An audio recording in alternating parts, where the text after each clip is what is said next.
Peux-tu le croire? Il y a 5 ans, mon entreprise a fait faillite. J'ai tout perdu. Dans un désespoir total, j'ai conduit jusqu'à la maison de mes parents, espérant trouver du réconfort. Mais au lieu de me souhaiter la bienvenue, ils m'ont dit, si tu veux rester, paie $2000 de loyer par mois. 5 ans plus tard, j'étais de nouveau au sommet. Ils m'ont présenté ma sœur quand j'avais tout et ont dit, tu devrais partager ta maison avec Linda. Je les ai regardés, me souvenant des jours où j'étais traité comme un étranger dans ma propre famille, et sans hésitation, j'ai répondu, non. Mes proches m'ont traité d'égoïste, mes amis et collègues ont soutenu ma décision. Et vous? Que feriez-vous à ma place? Suivez cette histoire et partagez vos pensées avec moi. Bonjour, je suis Peter. J'ai 32 ans et je vis à New York, un homme indépendant avec une carrière stable. J'avais été éloigné de ma famille pendant longtemps au plus de 5 ans jusqu'à il y a un mois, lorsqu'ils sont soudainement apparus et ont commencé à me causer des problèmes. Ce jour-là, après une longue et épuisante journée de travail, je voulais simplement rentrer chez moi, prendre une douche chaude et bien dormir. Mais au moment où j'ai sorti ma voiture, je me suis figé. Debout à ma porte se trouvaient des visages familiers que je n'avais pas vus depuis des années, mes parents, ceux qui avaient toujours favorisé ma jeune sœur tout au long de mon enfance, Linda, ma sœur, qui avait l'habitude d'être gâtée, John, son mari sans emploi qui vivait au crochet des autres, et leurs 2 enfants, innocents et inconscients de ce qui se passait. Ils m'ont tous regardé avec des yeux pleins d'espoir. J'ai cligné des yeux plusieurs fois, incapable de croire ce que je voyais. Pourquoi étaient-ils là? Comment ont-ils eu mon adresse? Pourquoi la sécurité du quartier les a-t-elle laissés entrer sans me prévenir? Un flot de questions m'a traversé l'esprit, mais celle qui m'inquiétait le plus était qu'ils ne semblaient pas être là pour une simple visite. Quand je suis sorti de ma voiture, je n'avais même pas eu le temps de défaire ma cravate que ma mère s'est précipitée, sa voix ruisselant de fausse chaleur, « Peter, comment vas-tu » Je n'ai pas répondu tout de suite. Combien d'années s'étaient écoulées depuis la dernière fois que j'avais entendu cette voix montrer le moindre intérêt pour moi? Je l'ai regardée, puis les autres. Mon père se tenait derrière elle, les bras croisés, la voix basse, comme s'il allait me faire la leçon, « Ça fait longtemps qu'on ne t'a pas vu. » Je suis resté silencieux, mon regard balayant chacun d'eux. Linda et John n'ont rien dit, mais je pouvais voir l'anticipation dans leurs yeux. Leurs 2 enfants se tenaient derrière eux, me regardant avec des expressions innocentes et inexpressives. Ma mère a reparlé, sa voix plus douce cette fois, mais portant un sentiment de pression indéniable, « Tu ne vas pas inviter la famille à l'intérieur. » J'ai regardé les bagages soigneusement rangés à côté de Linda. Une vague d'irritation m'a envahi. J'ai froncé les sourcils, croisé les bras et j'ai parlé fermement, « Non. D'abord, dites-moi pourquoi vous êtes là. » Linda a jeté un coup d'œil à nos parents comme si elle attendait qu'ils parlent les premiers, mais ensuite elle s'est avancée, sa voix d'une douceur essayante, un signe clair que quelque chose n'allait pas, « Tu sais que la maison de maman et papa est trop petite maintenant qu'on a 2 enfants. » C'est tellement exigu. Je l'ai fixé. Linda a souri comme si ce qu'elle allait dire était la chose la plus naturelle au monde, « Tu vis seule dans une si grande maison. Qu'est-ce que tu penses de nous laisser emménager ?» Je me suis figé. Qu'est-ce que j'ai entendu? J'ai froncé les sourcils, regardant chacun d'eux, cherchant un signe que c'était une blague. Vous voulez dire que je devrais partager ma maison, ai-je demandé, ayant besoin de confirmation que je n'avais pas mal entendu. Mon père a soupiré profondément, comme si j'étais celui qui n'était pas raisonnable, « Tu devrais partager ta maison avec Linda. C'est ta sœur, et ses enfants sont tes neveux. Tu devrais être prêt à partager un peu. » J'ai senti mon sang bouillir. Ils étaient sérieux, n'est-ce pas?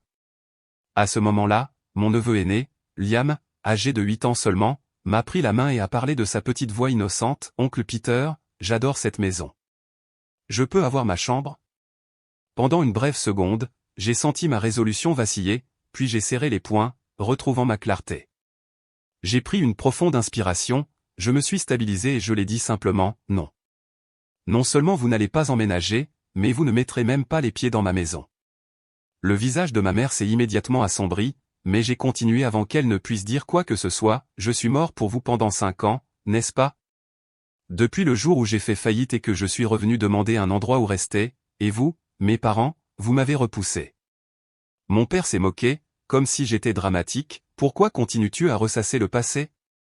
Tu es un homme, tu devrais être fort. » J'ai laissé échapper un petit rire, mais il n'y avait pas d'humour, « Vous avez raison. Je suis un homme, et je n'ai pas besoin d'une famille comme ça. Mon père a haussé les épaules, sa voix si décontractée que j'ai eu envie d'exploser. Si je t'avais aidé à l'époque, si je t'avais laissé rester, penses-tu que tu serais aussi réussi qu'aujourd'hui? Je n'arrivais pas à croire ce que j'entendais. Je l'ai regardé, puis j'ai lentement répété mot pour mot. Donc, ce que vous dites, c'est que je devrais être reconnaissant envers cette famille toxique? Sans hésitation, il a hoché la tête. C'est exact. Je n'ai pas dit un autre mot. Pas une seconde de plus ne serait gaspillée sur eux. Je me suis retourné sur mes talons, j'ai marché droit vers ma voiture, j'ai ouvert la portière et j'ai démarré le moteur. Mais avant de partir, j'ai baissé la vitre, leur donnant un dernier regard. Ma voix était plus froide que jamais. Vous avez 10 minutes pour partir. Sinon, la police s'en chargera. J'ai accéléré et je suis parti, laissant derrière moi les personnes que j'appelais autrefois ma famille. J'ai conduit jusqu'au portail du quartier, j'ai baissé ma vitre et j'ai regardé directement le gardien. Ma voix était ferme, sans la moindre hésitation. À partir de maintenant, s'ils reviennent, ne vous donnez pas la peine de me prévenir. Appelez simplement la police. Le gardien, un homme d'âge moyen au visage buriné, m'a regardé un instant. Peut-être avait-il assisté à la scène plus tôt, peut-être comprenait-il ce qui se passait. Sans poser une seule question, il m'a fait un signe de tête résolu. Compris, monsieur. Sans rien dire de plus, j'ai hoché la tête en retour, j'ai accéléré et je suis parti. Je ne savais pas où j'allais. Je n'avais pas de destination. Je voulais juste m'éloigner le plus possible de là. Mais aussi loin que j'aille, une chose me suivait comme un flot incessant, les souvenirs. De vieilles images enfouies que je m'étais longtemps forcé à oublier sont soudainement revenues en masse, vives et nettes, comme si elles s'étaient produites hier. Le jeune moi était assis tranquillement dans un coin du salon, regardant ma sœur, Linda, ouvrir ses cadeaux d'anniversaire. Je me souviens de son visage qui s'illuminait lorsqu'elle arrachait le papier d'emballage, révélant des jouets coûteux et de belles robes. Autour d'elle, mes parents riaient joyeusement, et les parents applaudissaient et acclamaient. Des rires remplissaient la pièce, des vœux chaleureux résonnaient dans l'air. Une grande fête, tout pour elle. Je me souviens que je me tenais là silencieusement, observant. Et mon anniversaire? Pas de fête, pas de gâteau, pas d'invités, juste une poignée de main rapide de mon père et une remarque terne et indifférente de ma mère, joyeux anniversaire. Et c'était tout. Des cadeaux? Je ne recevais que des choses pratiques, des manuels scolaires, des stylos et un nouveau cartable. Il n'y avait rien de mal à ces cadeaux, mais lorsque je ne recevais que des choses pratiques tandis que ma sœur avait tout ce qu'elle voulait. Je me souviens de la première fois que j'ai eu la meilleure note de ma classe. Excité, je me suis précipité à la maison pour montrer mes bulletins à mes parents, espérant des éloges et de la reconnaissance. Mais ma mère n'a fait que jeter un coup d'œil au bulletin avant de le poser sur la table comme si de rien n'était. Bon travail, fils. Une courte remarque indifférente. Puis elle s'est tournée vers Linda et lui a demandé ce qu'elle voulait pour le dîner. C'était tout. Rien de plus. Je me suis tenu là, tenant mon certificat, me sentant comme si on venait de me mettre de côté. Je me souviens du moment le plus critique de ma vie, le jour où j'ai reçu ma lettre d'acceptation d'une université prestigieuse. Tenant la lettre dans mes mains, mon cœur battait d'excitation. J'avais espéré un moment à retenir, une reconnaissance de ma famille. Pendant le dîner, j'ai remis la lettre à mes parents, attendant ce regard fier dans leurs yeux. Mais mon père n'a fait que hocher la tête indifféremment. Bon travail, fils. Travail dur. Puis il est retourné manger comme si de rien n'était. Ma mère n'a pas posé de questions sur mes projets ni si j'avais besoin de quelque chose pour la prochaine année scolaire. Au lieu de cela, elle s'est tournée vers Linda et a commencé à discuter des plans de shopping pour ses vacances d'été. Je me suis assis là, me forçant à avaler la boule dans ma gorge avec mon dîner. Personne ne m'a posé de questions, personne ne se souciait de ce que je voulais. J'ai plié la lettre, je l'ai glissée dans ma poche et je me suis dit que je n'attendrais plus jamais rien d'eux. Des souvenirs douloureux tourbillonnaient dans mon esprit, mais j'ai refusé de me laisser noyer. S'il y avait une chose que mon enfance m'avait apprise, c'était celle-ci, personne ne m'aiderait sauf moi-même. Et donc, j'ai décidé de me forger mon propre chemin. Après avoir obtenu mon diplôme universitaire, je n'ai pas emprunté la voie traditionnelle de travailler pour quelqu'un d'autre.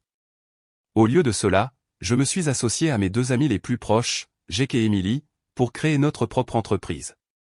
Nous n'avions pas beaucoup de capital.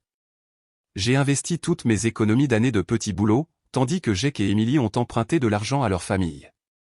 Nous avons loué un petit bureau et une petite pièce avec 3 vieux bureaux et une cafetière bon marché. Chaque jour, nous avons travaillé sans relâche, appels téléphoniques à froid, envoi de mails, élaboration de plans d'affaires et rencontres avec des investisseurs. Nous avons échoué encore et encore. Il y a eu des jours où je me suis demandé si nous étions sur la mauvaise voie, il y a eu des nuits où j'ai regardé nos états financiers, observant nos fonds se tarir lentement, et j'ai senti la peur s'insinuer. Mais je n'ai pas abandonné, car je savais que si je retournais là où j'avais commencé, je n'aurais rien. Au cours de notre première année, nous avons lutté pour survivre. Au cours de la deuxième année, nous avons obtenu nos premiers vrais clients. Au cours de la troisième année, nos revenus ont triplé. Au cours de la quatrième année, nous avions plus de 40 employés et nous avons emménagé dans de nouveaux bureaux. Au cours de la cinquième année, notre entreprise est devenue l'une des entreprises à la croissance la plus rapide du secteur. Je me suis acheté une maison spacieuse à un endroit que je pouvais appeler chez moi, quelque chose que je n'avais jamais ressenti en vivant avec ma famille. Je l'ai fait.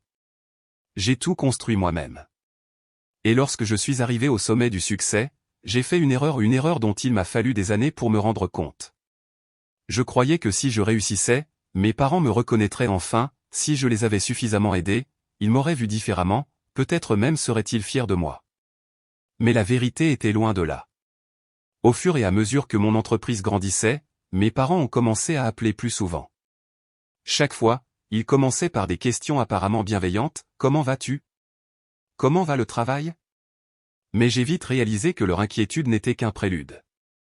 Après quelques banalités, les demandes arrivaient. Mon père m'a dit qu'il vieillissait, que ma mère n'était plus aussi en bonne santé qu'avant et que, en tant que leur fils prospère, j'avais la responsabilité de prendre soin d'eux, nous sommes une famille, fils. Tu devrais soutenir un peu tes parents. Un peu, selon leur définition, signifiait $1000 par mois directement virés sur leur compte comme fonds de retraite officieux. Puis vint Linda. Elle a dit que l'éducation des enfants était coûteuse, et que Liam n'avait que 2 ans, peux-tu m'aider un peu ? Dans ce cas, un peu signifiait $500 par mois pour engager une babysitter et réduire le stress. Et cela ne s'est pas arrêté là. John a fait sa demande, je cherche un emploi, mais ma voiture est trop vieille, c'est difficile de me déplacer. Il m'a parlé comme si nous étions en train de négocier un contrat d'affaires, si j'avais une nouvelle voiture, je pourrais me rendre aux entretiens, trouver un meilleur emploi et prendre soin de Linda et de notre fils. Selon les calculs de John, une nouvelle voiture coûterait au moins $10 000. Je leur ai donné tout ce qu'ils demandaient. J'envoyais de l'argent à mes parents chaque mois, j'aidais Linda avec les frais de garde d'enfants, je remettais l'argent à John pour sa voiture. Je l'ai fait pendant 2 ans sans une seule plainte ni une seconde pensée, car je croyais qu'un jour il me reconnaîtrait enfin, qu'il serait vraiment fier de ce que j'avais accompli. Et puis le Covid-19 a frappé, anéantissant tout ce pourquoi j'avais travaillé si dur. Au début, j'ai pu surmonter la tempête. Mon entreprise avait surmonté d'innombrables défis auparavant, en effet, une pandémie ne nous abattrait pas. Mais je me trompais. Les clients ont rompu les contrats, les projets ont été suspendus, et les revenus ont chuté. En quelques mois, j'ai vu chaque brique de mon petit empire s'effondrer. J'ai tout essayé, j'ai contracté des prêts pour maintenir les choses à flot, j'ai réduit les coûts et j'ai cherché des solutions. Mais lorsque toute l'économie s'est figée, plus personne ne se souciait d'une société de conseil. Les contrats ont été annulés les uns après les autres, mon compte bancaire s'est vidé, et finalement, je n'ai eu d'autre choix que de déclarer faillite. Et le pire restait à venir. J'ai tout perdu, mais les dettes sont restées. Je n'ai jamais pu récupérer les dettes commerciales et personnelles, les prêts bancaires et les investissements. J'ai vendu tout ce que je possédais pour les rembourser, y compris la maison que je considérais autrefois comme ma réussite la plus remarquable. De quelqu'un qui avait tout, je suis devenu quelqu'un qui n'avait rien. À ce moment-là, il ne me restait plus qu'une seule option. J'ai conduit jusqu'à la maison de mes parents, espérant que quoi qu'il arrive, ils étaient toujours ma famille, que quoi qu'il arrive, j'aurais un endroit où retourner. Je me suis arrêté devant leur maison, l'hésitation pesant sur ma poitrine. Je ne voulais pas être là, mais je n'avais nulle part où aller. Prenant une profonde inspiration, j'ai quitté la voiture et j'ai sonné à la porte. La porte s'est ouverte, et ma mère se tenait là, me regardant de haut en bas. Je m'étais préparé à entendre « Vas-tu bien ?» ou au moins avoir une certaine inquiétude sur son visage, mais la première chose qu'elle a dite a été « Pourquoi n'as-tu pas appelé avant ?» J'ai avalé l'amertume qui montait dans ma gorge, essayant de rester calme, je traverse une période difficile. Mon entreprise a coulé, je n'ai nulle part où aller. Puis-je rester ici pendant un moment? Mon père est sorti de l'intérieur, les bras croisés, me regardant comme si je venais de dire quelque chose d'absurde. Rester? Il a haussé un sourcil. Peter, tu es un homme adulte. Un homme prend soin de lui-même. Ma mère a acquiescé en signe d'accord. Ton père a raison. Tu ne peux pas compter sur ta famille chaque fois que les choses tournent mal. Une sensation de froid s'est installée dans ma poitrine. Je les ai regardés, cherchant un soupçon de sympathie, un peu de chaleur, mais il n'y en avait pas. J'ai juste besoin d'un endroit où rester pendant quelques mois. Je me remettrai sur pied bientôt. Mon père a soupiré, secouant la tête comme si je le mettais dans une situation difficile. Si tu veux rester, paie $2000 de loyer par mois. Je me suis figé. Je pensais avoir mal entendu. $2000? C'est votre maison. Oui, et ce n'est pas gratuit, a dit mon père froidement. Nous avons tous des factures à payer. Tu as déjà gagné de l'argent, tu devrais assumer tes responsabilités. J'ai laissé échapper un rire sec, sans humour. Je viens de tout perdre. Penses-tu que j'ai $2000 pour payer le loyer? Il a haussé les épaules. Alors tu devrais trouver un autre endroit où aller. Je me suis tourné vers ma mère, espérant qu'elle dirait quelque chose, qu'elle l'arrêterait, mais elle n'a fait que soupirer. Peter, je sais que les choses sont difficiles pour toi, mais tout le monde a ses problèmes. Nous ne pouvons pas prendre soin de toi éternellement. Quelque chose en moi s'est brisé. Ils n'ont pas demandé si j'allais bien, ils ne se souciaient pas de ce que j'avais perdu, ils ne se souciaient que de ce que je pouvais encore faire pour eux. Je les ai regardés une dernière fois et j'ai lentement hoché la tête. Je comprends. Puis, sans autre mot, je me suis retourné, je suis remonté dans ma voiture et je suis parti, sans savoir où j'allais ensuite. J'ai conduit sans but, sans destination précise. Tout ce que je savais, c'est que je ne pouvais pas retourner là-bas. Je n'avais plus rien, pas d'argent, pas de maison, et pas de famille à qui me tourner. Me garant dans une rue calme, j'ai reposé ma tête contre le volant. Un vide immense m'a envahi. Les paroles de mon père ne cessaient de résonner dans mon esprit. Nous ne pouvons pas prendre soin de toi éternellement. Je ne leur ai jamais demandé de prendre soin de moi. J'avais juste besoin d'un endroit pour dormir, un peu de chaleur, mais même cela était trop demandé. Mon téléphone a sonné. Pendant un moment, j'ai envisagé de l'ignorer, puis j'ai vu le nom sur l'écran et j'ai hésité. Ryan, un vieil ami que je n'avais pas vu depuis des années. J'ai répondu, essayant de stabiliser ma voix, ne voulant pas paraître aussi épuisé que je me sentais. Peter? Où es-tu? Je t'ai vu passer en voiture, mais tu ne m'as pas remarqué. J'ai froncé les sourcils. Où es-tu? Ryan a ri, au café du coin, en buvant le pire expresso du monde. Tu veux me rejoindre? J'ai hésité. Quand est-ce que j'avais pris place avec quelqu'un pour avoir une conversation normale pour la dernière fois? Je n'avais nulle part où aller, et Ryan, au moins, était un visage familier. J'arrive. Je suis entré dans le café, essayant d'agir normalement. Ryan s'est levé et m'a tapé sur l'épaule comme si aucun temps ne s'était écoulé entre nous. Tu as l'air fatigué, mec. Ça fait longtemps, hein? J'ai esquissé un léger sourire. Ouais. Ça va. Ryan a haussé les épaules et a fait signe au barista pour me commander un café. Je vais bien, mais toi, tu n'as pas vraiment l'air de passer le meilleur moment de ta vie. J'ai pensé à mentir, puis j'ai réalisé que je n'avais pas besoin de le faire pas devant un vrai ami. J'ai pris une profonde inspiration et j'ai tout raconté à Ryan, la faillite de l'entreprise, la perte de ma maison, ma propre famille me tournant le dos, même la partie où mes parents m'ont demandé de payer un loyer pour rester chez eux. Ryan est resté assis tranquillement, écoutant sans interruption. Lorsque j'ai enfin cessé, il a poussé un long soupir et a secoué la tête. Je n'arrive pas à y croire. Ils t'ont fait ça. J'ai ri sec. Ouais. Au début, je n'arrivais pas à y croire non plus, mais maintenant, plus rien ne me surprend. Ryan m'a étudié un instant avant de hocher la tête, comme s'il avait pris une décision. Écoute, mon logement n'est pas immense, mais j'ai une chambre de libre. Si tu as besoin d'un endroit où rester, elle est à toi. Aucune question posée. J'ai ouvert la bouche pour refuser par instinct, mais Ryan a levé la main, m'interrompant. Pas de mais. Je te connais, tu n'es pas le genre de gars qui profite des gens. Si la situation était inversée, tu ferais la même chose pour moi. Ma gorge s'est serrée. Aucune condition, aucun jugement, aucun regard froid ou aucun mot méprisant comme ceux de mes parents, juste un ami proposant son aide sans rien attendre en retour. J'ai pris une profonde inspiration, puis j'ai hoché la tête. Merci, Ryan. Ryan a souri et m'a tapé sur l'épaule à nouveau, n'en parle pas. Maintenant, allons-y, ma femme prépare le dîner. Tu vas adorer. Lorsque je suis entré dans la maison de Ryan, j'ai ressenti quelque chose que je n'avais jamais ressenti dans ma propre maison, de la chaleur. Sa femme m'a accueilli avec un sourire, elle n'a pas posé trop de questions et ne m'a pas fait sentir comme un raté.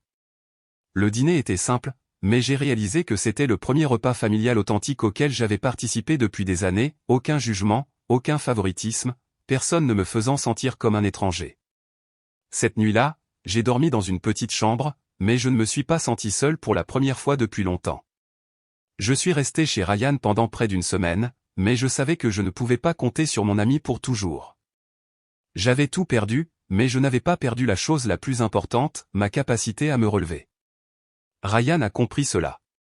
Alors que nous buvions du café un matin, il a posé son journal et m'a regardé. « Alors, tu as déjà un plan ?» J'ai secoué la tête, j'ai besoin d'un travail, n'importe quoi. Ryan a réfléchi un instant, puis il a tapé dans ses mains sur la table. « Je connais quelqu'un qui possède un petit atelier de menuiserie à la périphérie de la ville. Ce n'est pas un travail de bureau comme celui auquel tu es habitué, mais si tu es prêt à faire un travail manuel, je peux mettre un bon mot pour toi. » Menuisier ?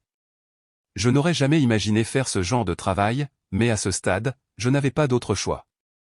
Le lendemain, j'ai rencontré Monsieur Smith, le propriétaire de l'atelier. C'était un homme d'une cinquantaine d'années, grand et fort, aux mains rugueuses, les mains de quelqu'un qui avait travaillé le bois toute sa vie. Il m'a examiné de haut en bas, évaluant si je pouvais gérer le travail.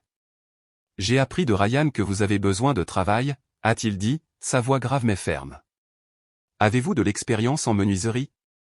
J'ai honnêtement secoué la tête. « Non, mais j'apprends vite. » Monsieur Smith a croisé les bras, réfléchissant un instant, puis a hoché la tête. « Bien. Nous n'avons pas besoin de diplôme ici, nous avons besoin de gens prêts à travailler dur. Ce n'est pas facile, mais je vais vous donner une chance si vous êtes prêt à apprendre. » Je n'ai pas hésité. Je vais tout donner. Être charpentier n'avait rien à voir avec le fait d'être PDG. Pas de bureau chic, pas de réunion à enjeux élevés, pas de rapport financier, juste de la poussière de bois, des scies coupant le bois, et de la sueur. Le premier jour, je suis rentré à la maison avec les mains enflées de cloques, le dos douloureux et des vêtements couverts de sueur, mais je me sentais mieux que depuis des semaines, mieux que ces jours passés assis seul dans ma voiture, ne sachant pas quoi faire de ma vie. Monsieur Smith ne m'a pas traité comme un raté. Il se fichait de qui j'étais avant ou de combien d'argent j'avais eu. Ici, seul le travail et les efforts que je fournissais comptaient. Un soir, après avoir terminé une grosse commande, Monsieur Smith est entré dans l'atelier et m'a tapé fort sur l'épaule. « Tu as bien travaillé, Peter. » Je me suis figé. Ces simples louanges signifiaient plus pour moi que toute reconnaissance que j'avais jamais reçue de mes parents. Après quelques semaines, j'ai commencé à avoir à nouveau le sentiment d'avoir de la valeur. Je n'étais plus un homme d'affaires qui avait tout perdu, j'étais quelqu'un qui pouvait construire quelque chose de ses propres mains. Un soir, alors que je nettoyais l'atelier, Monsieur Smith m'a regardé. « As-tu un endroit où dormir ?» J'ai hésité. « Pas encore. » Il a hoché la tête, comme s'il s'y attendait déjà. « Il y a de petites toilettes dans l'atelier. Ce n'est pas un hôtel 5 étoiles, mais vous n'aurez pas à dormir dans votre voiture. » Je l'ai regardé, ne sachant pas quoi dire. J'avais perdu confiance en ma famille, mais des étrangers comme Ryan et Monsieur Smith étaient prêts à m'aider sans rien demander en retour. J'ai respiré profondément et j'ai hoché la tête. « Merci, vraiment. » Monsieur Smith a simplement haussé les épaules. « Tu as beaucoup travaillé, c'est le moins que je puisse faire. » Ce soir-là, je me suis allongé sur un lit dur dans une petite pièce. Ce n'était pas luxueux, ce n'était pas spacieux, mais pour la première fois depuis longtemps, c'était un endroit que je pouvais appeler chez moi. 2 ans se sont écoulés depuis le jour où j'ai recommencé de rien. J'étais devenu un charpentier qualifié. De celui qui dirigeait autrefois une grande entreprise, personne ne me connaissait plus sous le nom de PDG Peter, seulement comme Peter, qui travaillait dur dans l'atelier de Monsieur Smith. Et je ne me souciais plus du passé. Ici, j'ai appris à apprécier les choses simples, à trouver de l'honnêteté dans le travail manuel et, surtout, à me retrouver moi-même. Je pensais rester dans ce métier pour toujours, jusqu'à ce qu'un jour un coup de téléphone change tout.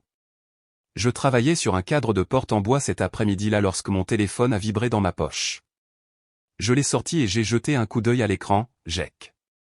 J'ai froncé les sourcils. Cela faisait si longtemps que nous n'avions plus parlé. Pendant quelques secondes, j'ai hésité, puis j'ai répondu. La voix de Jake est passée, pleine d'excitation. Peter, mec. Ça fait des siècles. J'ai serré le téléphone plus fort, retenant un petit sourire. Entendre la voix d'un vieil ami après tout ce temps était étrange. Oui, ça fait longtemps, ai-je dit. Jake a ri avant de continuer. Comment vas-tu? J'ai regardé mes mains, couvertes de sueur, rugueuses de callosité. J'ai regardé autour de l'atelier, qui avait été ma maison pendant les 2 dernières années. Je vais bien, ai-je dit, gardant ma voix ferme. Et toi? Jake a respiré profondément avant de répondre. Emily et moi avons beaucoup réfléchi et voulons recommencer. Nous voulons reconstruire, Peter, et tu es la première personne à laquelle nous avons pensé. Je n'ai rien dit. Je n'avais jamais envisagé de retourner à cette vie, mais en entendant ces mots de Jake, j'ai su qu'une occasion comme celle-ci ne se présenterait pas 2 fois. De l'autre côté, la voix de Jake était pleine d'espoir. Tu n'as pas besoin de décider maintenant, mais nous avons besoin de toi. J'ai hoché la tête, même s'il ne pouvait pas me voir. Je dois y réfléchir. Ce soir-là, je me suis assis seul dans les petites toilettes de l'atelier, regardant le plafond. J'avais tout perdu une fois. Étais-je prêt à prendre ce risque à nouveau? Je ne voulais pas retourner à l'endroit où j'étais tombé, mais je ne pouvais pas non plus ignorer l'ambition qui brillait encore en moi. Je savais ce que je devais faire, mais il y avait une chose plus difficile que de décider de recommencer, dire au revoir à Monsieur Smith. Il y a 2 ans, il m'a donné une chance alors que je n'avais rien, lorsque ma famille m'a tourné le dos. Il m'a donné un endroit pour dormir, un travail et un sentiment de dignité pour reconstruire ma vie. Maintenant, j'étais sur le point de partir, mais cette pensée pesait lourdement sur mon cœur. Le lendemain, je suis entré dans le petit bureau derrière l'atelier où Monsieur Smith était assis avec son habituel café chaud. Je suis resté là longtemps, luttant pour trouver les mots justes, mais il avait déjà levé les yeux, ses yeux calmes et perspicaces se rencontrant aux miens. « Peter, tu as quelque chose à dire, n'est-ce pas ?» J'ai légèrement sursauté, il voyait toujours à travers moi. Prenant une profonde inspiration, j'ai hoché la tête. « Monsieur Smith, je veux démissionner. » Il n'a pas eu l'air surpris, il n'était pas en colère non plus. Il a hoché la tête, comme s'il s'y attendait depuis toujours. « Qu'est-ce qui vous attend ensuite ?» J'ai serré les poings. 2 vieux amis veulent que je recommence une entreprise avec eux. J'y ai beaucoup réfléchi et je veux réessayer. Il m'a étudié silencieusement pendant un moment, son regard perçant évaluant ma détermination. Puis il a lentement posé son café. « Avez-vous des capitaux ?» J'ai hoché la tête. J'ai économisé $30 000 au cours des 2 dernières années. Il a levé un sourcil, puis a laissé échapper un petit rire. « Tu as bien fait, Peter, mais tu sais que $30 000, ce n'est pas beaucoup. » J'ai froncé les sourcils, ne sachant pas ce qu'il voulait dire. Puis il a sorti son téléphone, a tapé quelques fois et a transféré de l'argent juste devant moi. Un instant plus tard, mon téléphone a vibré. J'ai regardé en bas, une notification de ma banque aux $100 000 déposés sur votre compte. Je me suis figé. Lentement, j'ai levé les yeux vers Monsieur Smith, incapable de trouver ma voix. Il s'est penché en arrière sur sa chaise, les bras croisés, sa voix grave et stable. « Je te le prête sans intérêt. Rembourse-moi quand tu pourras. » Je ne savais pas comment réagir. « Monsieur Smith, c'est trop. Je ne peux pas. » Il a levé une main, m'interrompant. « Peter, je t'ai vu travailler pendant 2 ans. Tu n'abandonnes pas facilement, tu n'as pas peur du travail acharné, surtout, tu ne dois pas profiter de la gentillesse des gens. Je te fais confiance cette fois. » Je n'ai pas pu m'en empêcher, des larmes sont tombées. Je me suis détourné, les essuyant rapidement, mais il avait déjà vu. « N'aie pas peur de pleurer, Peter, » a-t-il dit. Parfois, l'homme le plus fort est celui qui n'a pas peur de montrer quand il est ému. J'ai laissé échapper un rire tremblant à travers mes larmes. Je n'avais jamais pleuré devant mon père, mais aujourd'hui, debout devant un homme qui m'avait donné une seconde chance, je ne pouvais pas m'arrêter. J'ai dû dire merci une centaine de fois. Monsieur Smith m'a tapé sur l'épaule, un sourire rare sur son visage. « Tu as beaucoup travaillé, c'est ce que je peux faire pour toi. Tu me dois un dîner, c'est suffisant. » J'ai jeté un coup d'œil à la notification bancaire sur mon téléphone, puis je l'ai regardée. Il y a 2 ans, j'ai tout perdu, mais aujourd'hui, un étranger croyait en moi plus que ma famille ne l'avait jamais fait. Je savais que c'était ma deuxième chance, et cette fois, je ne la gâcherai pas. J'ai quitté l'atelier de menuiserie avec une détermination que je n'avais jamais ressentie auparavant. Cette fois, je ne reconstruisais pas seulement pour moi, je le faisais pour les gens qui croyaient en moi. Jake, Émilie et moi avons loué un petit bureau au cœur de la ville. Ce n'était pas chic, juste une simple pièce avec 3 bureaux, un vieux tableau blanc et des rêves bien plus importants que l'espace dans lequel nous travaillions. Nous avons recommencé de rien, mais cette fois, j'avais de l'expérience, j'avais appris de mes échecs, je comprenais les erreurs qui avaient conduit à ma chute et je ne les répéterai pas. Nous avons travaillé sans relâche, menant des projets du matin au soir, renouant avec d'anciens clients, chassant chaque nouvelle occasion. Chaque jour était une bataille, mais je n'ai jamais faibli. Après 6 mois, les premiers contrats ont commencé à arriver. Les clients nous faisaient confiance pour nos services et notre façon de travailler avec dévouement et intégrité. Après 1 an, l'entreprise ne survivait pas seulement, elle prospérait. Nous avons réglé toutes nos dettes, et j'ai su qu'il était temps de rembourser quelqu'un qui avait rendu tout cela possible. Je suis retourné à l'atelier en fin d'après-midi, le ciel peint dans des teintes d'or et d'orange. C'était toujours le même endroit, un petit bureau derrière l'atelier, mais cette fois, je n'étais plus l'homme qui était entré il y a 2 ans, les mains vides, perdu et incertain. Monsieur Smith était à son bureau, sa tasse de café habituelle à côté de lui. Quand il m'a vu entrer, il a levé les yeux et m'a adressé ce sourire familier et connaisseur. « Peter, tu n'es pas là pour demander ton ancien emploi, n'est-ce pas » a-t-il taquiné, sa voix grave et chaleureuse. J'ai ri et j'ai tiré une chaise, m'asseyant en face de lui. « Non, je suis là pour rembourser une dette. » J'ai sorti mon téléphone et j'ai effectué une transaction juste devant lui. Quelques instants plus tard, son téléphone a vibré avec une notification bancaire. « Je viens de transférer $100 000 sur votre compte, » ai-je dit, le regardant avec gratitude l'argent que vous m'avez prêté à l'époque. Je n'ai jamais oublié, et je ne peux plus le garder. Monsieur Smith m'a étudié pendant un long moment avant de laisser échapper un rire silencieux, les yeux pleins de satisfaction calme.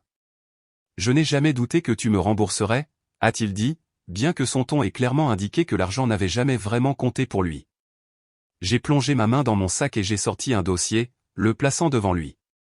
Il l'a pris et a froncé les sourcils. « Qu'est-ce que c'est ?»« Document de transfert d'action, » ai-je dit fermement. « Mon entreprise est stable maintenant, et je veux que vous possédiez 5% en tant qu'actionnaire honoraire. » Pour la première fois, j'ai vu une véritable surprise dans ses yeux. Il m'a regardé, son expression un mélange de choc et de quelque chose de plus profond, presque émotionnel. « Peter, tu plaisantes, n'est-ce pas ?» Il a secoué la tête. « Je ne t'ai pas aidé en m'attendant à ça. » J'ai souri. « Je sais, mais sans toi, je ne serais pas où je suis aujourd'hui.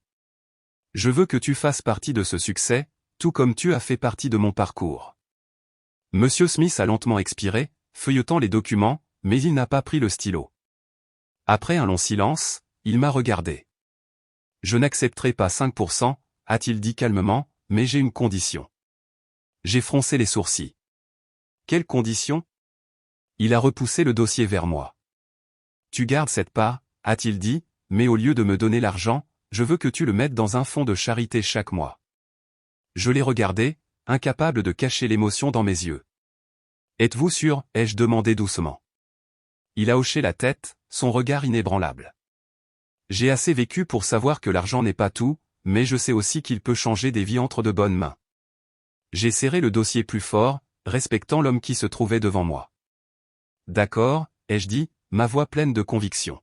« Je le promets. » Monsieur Smith a souri, s'est levé et m'a tapé sur l'épaule. « Tu as bien fait, Peter. Maintenant, va, il y a encore beaucoup de choses qui t'attendent. » Je l'ai regardé une dernière fois avant de hocher la tête. Cette fois, je n'ai pas quitté l'atelier comme un homme qui avait tout perdu, je suis parti comme un homme qui avait trouvé son chemin, et je savais que ce n'était que le début. Il y a 2 mois, j'ai décidé d'acheter une maison spacieuse de 200 mètres carrés, assez grande pour enfin profiter des fruits de mon travail. Après des années de lutte, pour la première fois, j'ai acheté quelque chose non pas par responsabilité, non pas pour faire mes preuves, mais simplement comme une récompense pour moi. Alors que je signais le contrat, j'ai pensé que c'était peut-être le moment de fonder une famille. Je n'y avais jamais beaucoup pensé auparavant, mais maintenant, avec une carrière stable et une maison chaleureuse, l'idée de fonder une vraie famille ne semblait pas si irréaliste. J'avais cru que le jour où mes parents m'ont demandé de payer un loyer pour rester dans leur maison était le jour où nous avions tout terminé. Je n'étais plus leur fils, ils n'étaient plus ma famille. Mais je me trompais, encore une fois. Ils ont entendu parler de mon succès et, encore une fois, comme je vous l'ai dit au début de cette histoire, ils sont revenus non pas pour prendre de mes nouvelles, ni pour me féliciter, mais pour réclamer une part de ce que j'avais construit. 22 heures. Je suis arrivé à la maison. La maison était heureusement calme, ils étaient partis. Plus de visages familiers remplis d'attentes, plus de mots manipulateurs, plus de demandes absurdes. Je suis entré, j'ai verrouillé la porte derrière moi et j'ai laissé mon corps s'enfoncer dans le canapé, me sentant plus léger que jamais. J'étais reconnaissant de ne pas les avoir laissés entrer, si je l'avais fait, je serais assis ici en train de calculer combien il en coûterait d'engager quelqu'un pour nettoyer leur gâchis. J'ai allumé les lumières et j'ai regardé autour de moi. Tout était encore exactement comme je l'avais laissé au propre, organisé, intact. La pensée qu'ils entrent, bouleverse tout et apporte le chaos dans mon espace, m'a fait frissonner. Les souvenirs sont revenus en masse. Il y a 6 ans, dans mon ancien appartement, ils venaient me rendre visite, pas d'appel, pas de questions pour savoir si j'étais libre. Ils cuisinaient, mangeaient et parfois même invitaient leurs amis, et après chaque visite, c'était moi qui devais nettoyer le désordre, des piles de vaisselle sale dans l'évier, des restes de nourriture sur la table, des boissons renversées par terre, parfois même des chaussettes sales ou des vêtements jetés négligemment dans le salon. Je ne me suis jamais plaint, je n'ai jamais rien dit parce que je pensais que c'était ce que faisait la famille, mais ils n'ont jamais respecté mon espace. Je ne me suis jamais demandé si j'étais à l'aise avec ça. J'avais supporté cela pendant trop longtemps, cela me hantait encore aujourd'hui. J'ai encore jeté un coup d'œil autour de ma maison propre, ordonnée, paisible, comme ma vie maintenant. J'ai souri. J'avais eu raison de dire non. 2 jours plus tard, mon téléphone a sonné à mon bureau un matin ordinaire. J'ai regardé l'écran, tante Anna. Je me suis figé une seconde. Cela faisait des années que je n'avais pas entendu ce nom aux 5 ans, pour être exact, depuis la dernière fois que je l'avais vu. J'ai décroché, gardant mon ton ferme, comme s'il s'agissait d'une autre conversation. Bonjour, tante Anna. Elle a doucement ri. Peter, ça fait si longtemps que tu n'es pas venu nous voir. Es-tu libre ce week-end? La famille organise un dîner, tout le monde aimerait te voir. Je n'ai pas eu besoin de beaucoup de temps pour deviner de quoi il s'agissait réellement, mes parents, Linda, John sans aucun doute, ils préparaient quelque chose. Une réunion de famille? Quelle blague. Il y a 5 ans, lorsque je suis rentré à la maison dans le désespoir, ils ne m'ont pas ouvert la porte, mais maintenant que j'avais tout, soudainement, mes proches voulaient me voir. Je n'étais pas surpris, mais j'ai quand même dit oui. Je voulais voir à quel jeu ils jouaient cette fois. Ce week-end-là, je suis arrivé chez tante Anna, apportant une bonne bouteille de vin. J'ai conservé mon comportement poli et respectueux à l'image d'un homme prospère entrant dans une réunion de famille mais au fond, je savais que je n'étais pas là pour la nostalgie. Le dîner a commencé dans une atmosphère chaleureuse et joyeuse, comme si le passé ne s'était jamais produit. Tante Anna a versé du vin dans mon verre, son sourire doux. Peter, comment vas-tu? J'ai pris une gorgée, rendant le sourire. Je vais bien. Mon travail va bien, et la vie se déroule bien. Les proches ont hoché la tête avec approbation, quelques-uns ont posé des questions polies, faisant semblant de s'intéresser à ma vie, oubliant commodément comment ils m'avaient ignoré pendant des années. Mais je ne me suis pas laissé duper. Je connaissais cette mise en scène, et je n'étais pas stupide. La conversation agréable a duré environ 20 minutes jusqu'à ce que Linda pose soudainement son verre et se lève. Je l'ai regardée, et à ce moment-là, j'ai su que le véritable dîner venait de commencer. Elle a croisé les bras, sa voix ruisselant de ressentiment. Je ne comprends pas. Tu es assis ici à boire du vin, à vivre ta vie luxueuse, tandis que ta famille lutte. Je n'étais pas surpris, pas le moins du monde, mais j'ai quand même haussé les sourcils, feignant la curiosité. Vraiment? Et comment luttez-vous exactement? Linda a ricané, me regardant comme si j'étais sans cœur. Tu sais de quoi je parle. Maman et papa sont toujours coincés dans cette vieille maison exiguë, et moi? J'ai 2 enfants à élever, et John n'a toujours pas trouvé un emploi stable. Pendant ce temps, tu as une grande maison, une belle voiture, beaucoup d'argent, et pourtant tu refuses d'aider ta propre famille. J'ai souri. Finalement, nous étions arrivés à cette partie. La même vieille performance était jouée à nouveau, avec le même scénario. J'ai posé mon verre de vin, je me suis penché en arrière sur ma chaise et j'ai attendu de voir comment le reste de cette performance se déroulerait. Linda se tenait là, les yeux remplis de faux ressentiments, mais avant que je puisse répondre, ma mère a soudainement levé une main pour essuyer ses yeux, sa voix tremblante comme si elle luttait contre ses larmes. « Peter, je n'aurais jamais pensé que tu changerais autant. As-tu oublié ta propre famille ?» J'ai légèrement incliné la tête, la regardant. « Oublier ma famille ? Que veux-tu dire ?» Elle a placé une main sur sa poitrine, sa voix tremblante comme si elle était la personne la plus blessée au monde. « Tu as chassé tes parents, juste devant ta maison. Nous sommes venus seulement pour demander un peu d'aide, mais toi, tu as dit à la sécurité de nous repousser. As-tu même un cœur, Peter ?» Linda est immédiatement intervenue, sa voix tremblant de chagrin soigneusement élaborée.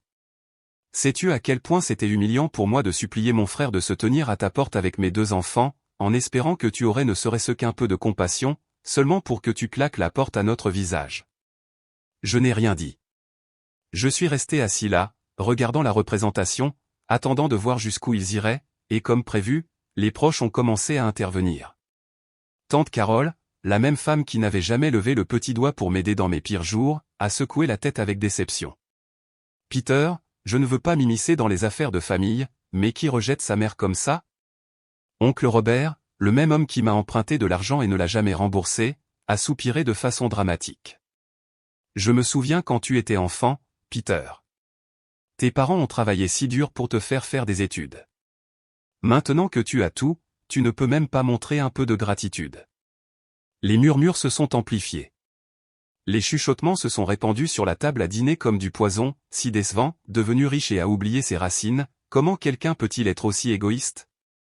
Je les ai laissés parler. Je voulais qu'ils répandent chaque mot qu'ils avaient préparé, qu'ils croient qu'ils m'avaient mis dans un coin, que je me briserais sous le poids de leur culpabilisation, que je supplierais leur pardon.